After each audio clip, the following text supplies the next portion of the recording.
Welcome to part 2 of Omar Yamini's story, The Theory of Accountability.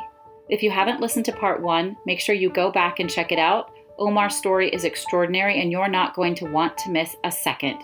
Okay, here we go. So, how did your family react? And were they supportive of you? Did they stay in contact? What happened with your family? Well, family is the most important piece in a person who's in prison. I'm gonna say God first. Keep your Lord with you, but family, as far as that's family. And I was blessed to have the type of family because I had one, like I said in the beginning, that valued education and faith based. That when I did fall like that crash, I landed on a pillow. Mm-hmm. I landed on a pillow, and my family carried me through my entire prison experience. And I missed out. I have a brother who was a 9-time All-American. Wow. At the University of Iowa, 2-time national champ, and in his university's Hall of Fame for track and field and football, played in the NFL for 6 years. And I missed all of that. I have another brother, younger brother, who right now is a sergeant in the Air Force. I missed his growing up to come to that position where I have to call him Sarge. So they supported you, and that had a lot to do with how you were able to survive because you knew you had their love and support. They have their love and support, and that also on this side, when people come home from prison, it's not enough just to have a support group. It has to be a particular type of support group, Heather. You have to have people who have social capital, okay? Some of these guys go home and they have their families and saying, yeah, don't do it again. We're going to help you stay out of prison, positive vibes. But that's it. They have no social capital. They may be uneducated. They just the type of people and saying, listen, man, you go back to prison, we don't have nothing else for you. That's not the support I'm talking about. I'm talking about the support that can lift you up, keep you focused, and then mentor you. Which is what you do. You mentor. Yes, I try. Oh, you do. You do it well. Do you have any stats on that with the kids that you've talked to? Like, can you tell that it's helping? It's interesting because I've learned a lot about myself doing this work. And like right now, I run a program in Dalton School District 149. And we had this great program on paper. And we were dealing with the young people in the 3 middle schools that have the most challenging behavior. I mean, just flat out disruptive. And we put them in a group, and it's the program is restorative. I combine restorative justice practices with social emotional learning practice. I wanted not only young people to learn and learn how to resolve conflict, but also how to manage their emotions and treat people with empathy. Have some empathy and treat people how you want to be treated. So I took those properties and created the program for the school district. And one half is most of the discussions and sharing with one another. And the other half is the writing piece. Write because I want them to learn how to meaning make. But what meaning make. You learn how to meaning make. I love that. You got to make meaning of what we're doing, or what's the point? Dealing with young people with explosive personalities, and you guess what they are?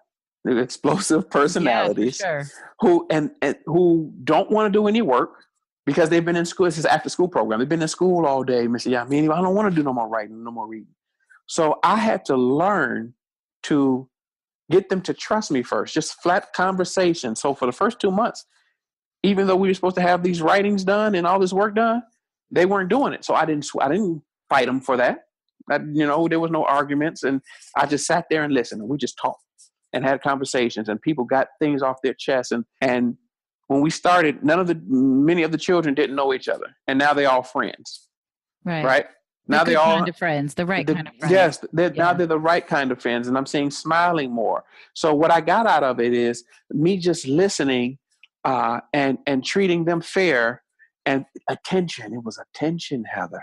So we would go around asking certain questions. What do you get the most out of our discussions? And it was the attention. Attention, attention, attention. And the girls was attention, and some of the boys was attention. Kids want to feel valued. Yes. Yes, they do. Yeah. Yeah, they're not getting it. And that taught me, said, okay, wait a minute. We may not have had the written portion done, but I was able to connect with these young children, and they trust me.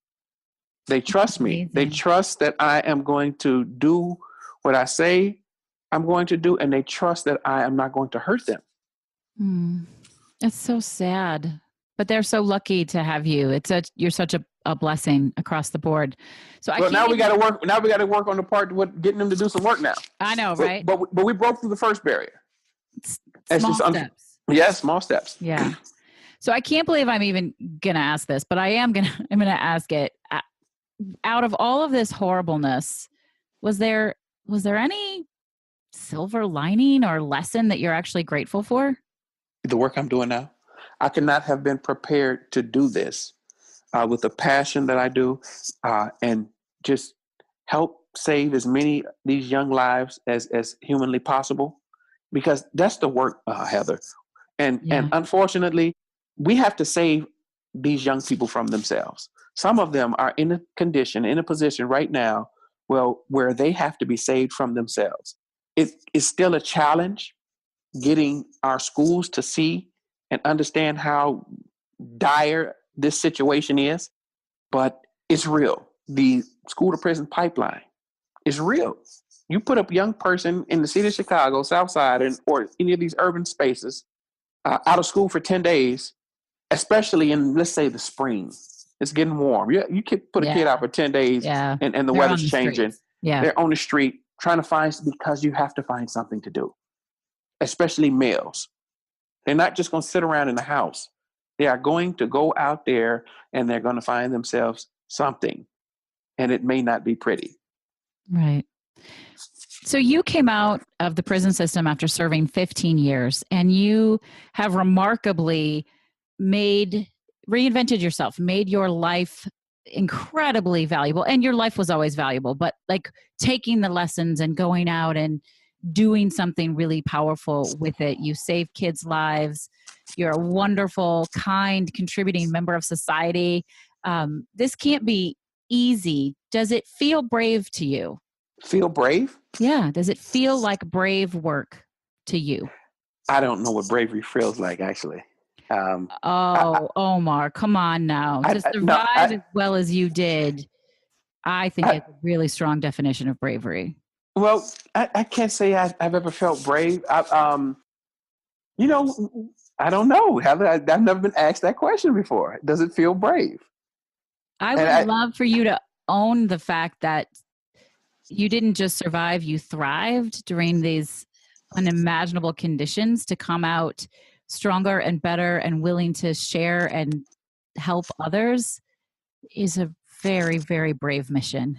Well, thank you. But honestly, it never dawned on me, I feel compelled, Heather. Yeah. Like I really feel, what compelled me was watching, the drugs and the alcohol wear off when you get locked up. Whatever young people out here doing, whatever drug of your choice, pick it, give it all to them. When you are in that prison cell, those drugs wear off. The alcohol wears off. And you have a 17, 18, 19-year-old person who is resting because you're just sleeping all day and decide to go play, get some exercise. And now you're rested and you're eating better and you're working out. And then that same young person says, okay, you know what? This is not enough. I'm going to go sign up for a GED class.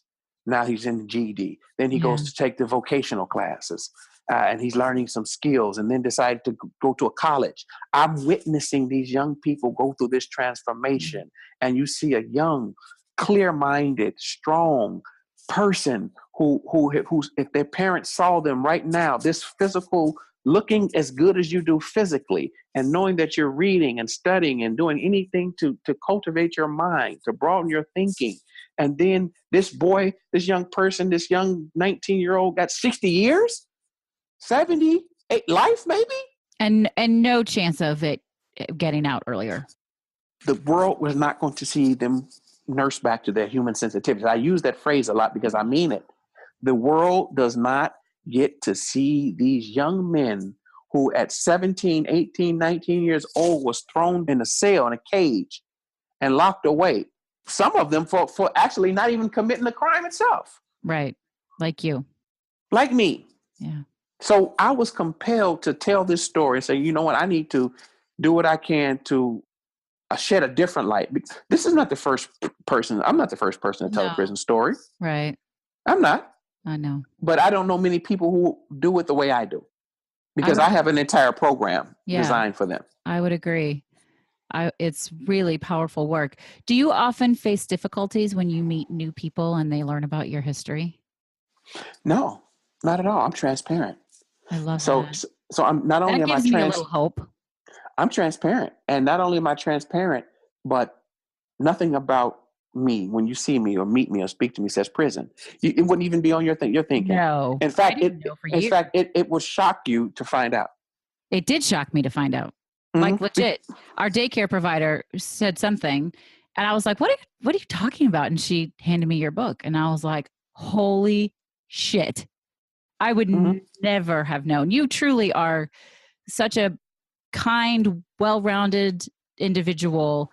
And again, it just goes to prove that clearly prison doesn't define whether or not you get to be a kind, well-rounded individual. And I don't mean so much somebody who would go in, but then having come out, right? Oh, yeah, absolutely. Such an active, fantastic member of society. But I'm relieved to hear that when you meet new people and they hear your history, that they don't make their own preconceived notions and put that on you. I don't know what people do. I know what I do. Yeah. Right. And I'm good. I'm good in that space, and I continue to live my life in that space because I'm not looking over my shoulder, wondering, oh, do they know this? Or that is one of the big problems that we have in education. And I'm finding that out. I found that out some years ago. It's getting better, Heather. Yeah. It's getting better. But we have a lot of people, because there are so many Black men locked up in prison. These Black men are the sons and husbands and brothers of all of these Black female educators. Yeah. Do you hear me? Do you have a hard time getting a job? I'm independent. I'm independent. So what I do is I have certain targets, alternative schools, places who have a bunch of young people who have been identified as being the most at risk. Right. But not if you wanted to go out and get a job working for somebody else, this could be a real problem. You know what? I've never done it. Why not? Why did you never try to get a quote unquote regular job? Well, I had work to do. Yeah. I had a book to write. We had a program to develop. And then I had to go to school. Did you get your GED while you were in prison? Oh, yes. Yeah. Yes, I got the GED in prison. And then I started taking college classes. Still while in prison? In prison. Yeah. And then I just came home with so many credits that I qualified for a sophomore. Nice. I had like 40, 41, 42 credits when I came home. That had to be survival mode too, right? Learning and being engaged and keeping your mind sharp. My greatest struggle was the first couple years, year and a half, because I came to a world that didn't exist when I left it. Right. Back in, you mean reentry? Yes. Yeah. And can you tell us what you mean by that? 2011 to 2013 was the struggle period for me. It was my greatest struggle period. When I was arrested in 1996, the internet was not a household item. Right. I remember that. Yeah. We still had flip phones, and only a few businesses had internets. It wasn't nothing that the children that we know of today. And so when I came home, I entered a technologically advanced world that didn't exist. And I was a tourist in my own city. That's crazy. I was downtown. I couldn't find nothing. Things had moved around and changed. And when you're in prison for a long time, it's like being in a time capsule. You're removed away from the world. You don't grow. There's no growth. You do not grow with the world. So when people who are in prison for a long time finally come home, they are experiencing exactly what I just explained, stepping out of a time capsule and then being expected to contribute in this world that you know nothing of. That's intense. And with no education. Yeah. How soon after you got out did you write your book? It was about a year and a half after I got it. I want to say 2013. Published it in 2014, Martin Luther King Day. Nice. How can somebody get your book? Off my website, Off your website. theproperperception.com. Theproperperception.com. We'll have that in the show notes. And you're going to have it up on Amazon soon. Is that correct? Yes, I need to get it up on Amazon soon. You do, because everybody needs to read this book. You've heard me say it. I'm going to say it again. Everybody needs to read this book. I'm telling you, just from a perspective of seeing the world beyond your tunnel vision, because we all have it 100%. It's incredibly eye-opening, and it's an emotional roller coaster to read this with you. I caught myself holding my breath multiple times. Like, it's really important work. Omar, what would you say is the most important thing you could tell a parent or a child that's at risk of falling into these patterns? What's the one piece of advice you'd share? The company they keep is real. That is a powerful influence on your child's thinking and behavior. That circle of friends who they keep. Because as a parent, you are not going to be there all the time. And children have their own social development, their own socializing. But when a parent knows those friends and is engaged in their children and their children's lives, then they have the best, in my opinion, best chance to mentor and guide, because they're paying attention to their child. They're watching these changes. And when they see these changes happening, because they're engaged, they can intervene. So I'm not crazy for wanting to know the kids that my kids hang out with. No. In fact, you're saving their lives. Yeah. Thank you. I feel that way. And I don't let them go to friends' houses if I haven't met the parents. Like, you can call me a helicopter parent if you want, but I want to know where my kids are and who they're with. And I want to have met these people. It's that simple. Listen, absolutely. And Yeah. we got girls, so I'm not playing. I know, right? I'm not the father you want to play with. I'll bet. Holy cow. I can only imagine the girls bringing their significant others. Oh, it's going to happen. And I can't wait. Female, I'm working. Right? That's why I stay in the gym. Well, you are an intimidating figure of a human being. There's no doubt. Just to look at you is like, I'm going to not mess with him, I think. I listen. I got 3 girls and I have every intention on intimidating every boy that walk up to my porch. I hear you. I love it. I'd love to be a fly on the wall as that just gets dropped. By the way, my dad spent 15 years in prison. I would not mess with me. That's right. I can hear that.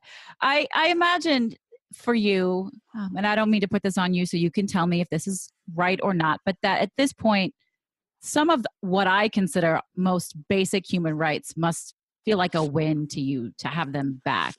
Is that still something you're like really in tune to, being grateful to what you have that seems like not a big deal to most people? It is, you don't understand it until they're taken away. Yeah.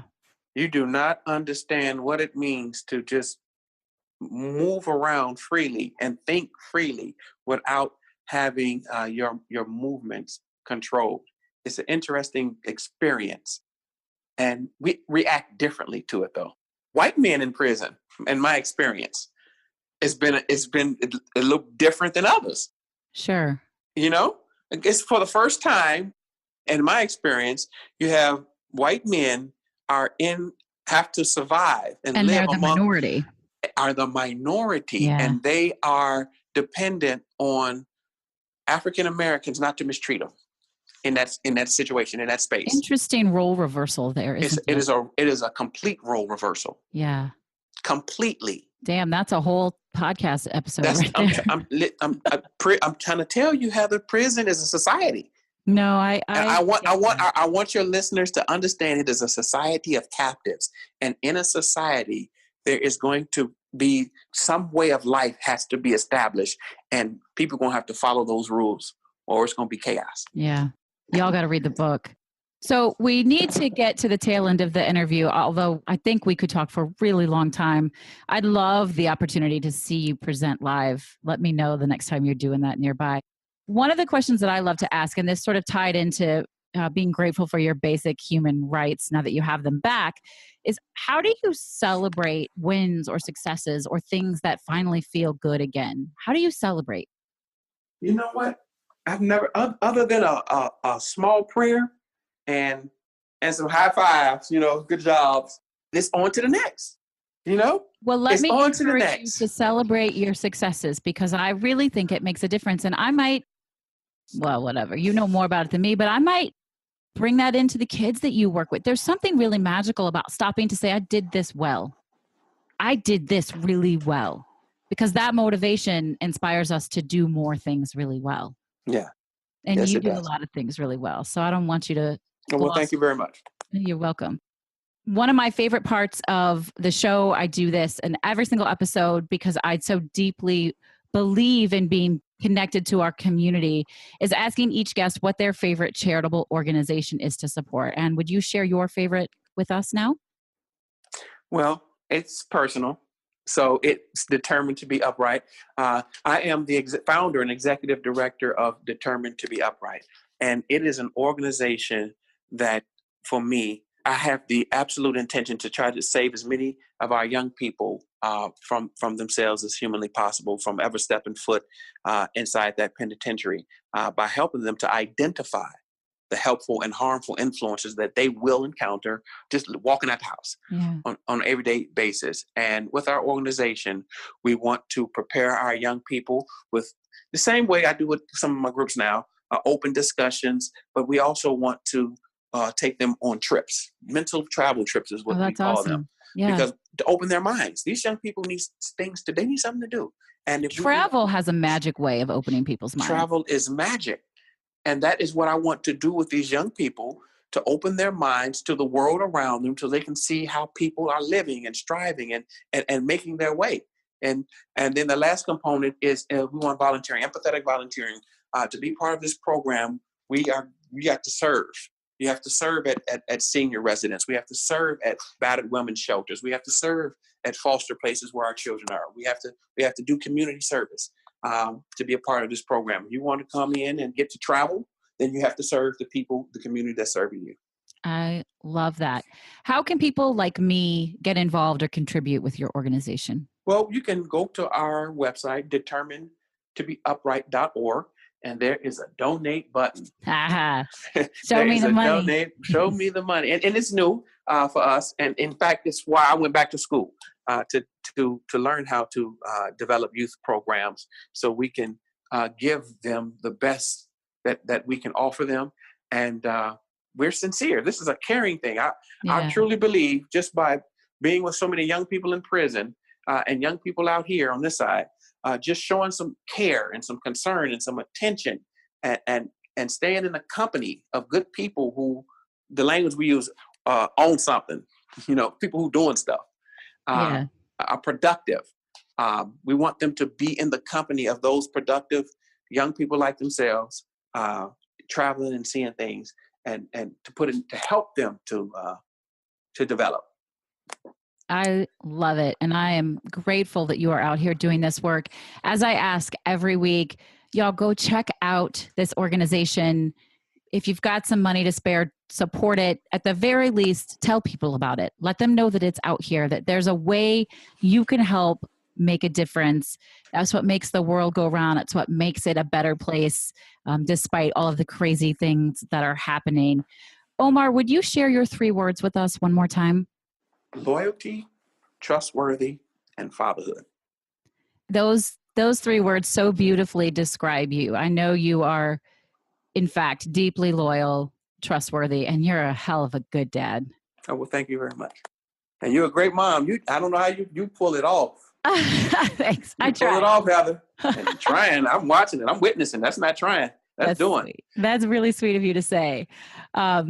You guys, Omar's story reminds us that even really big mistakes don't have to define us. The story is yours to write and rewrite if you choose to do so. He is an amazing example of how mindset can get you through unimaginable things. Omar, I am so deeply, deeply honored to have had you on the show. Thank you so much for being here.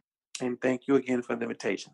Yeah, it was great. It was a pleasure for me. So thank you all for listening to The Brave Files. We'll be back with a new episode next Thursday. For now, this is Heather Vickery reminding you, as always, to choose bravely. The Brave Files is also supported by Frizz Marketing, a boutique marketing firm offering tailored services to small businesses and nonprofits. Frizz helps you distill your authentic story and get in front of the right audience. Contact them today at frizzmarketing.com. Thank you for listening to The Brave Files. Be sure to visit thebravefilespodcast.com to access the show notes and discover fantastic bonus content. Music composed and produced by Matt Lewis of Union Music, LLC.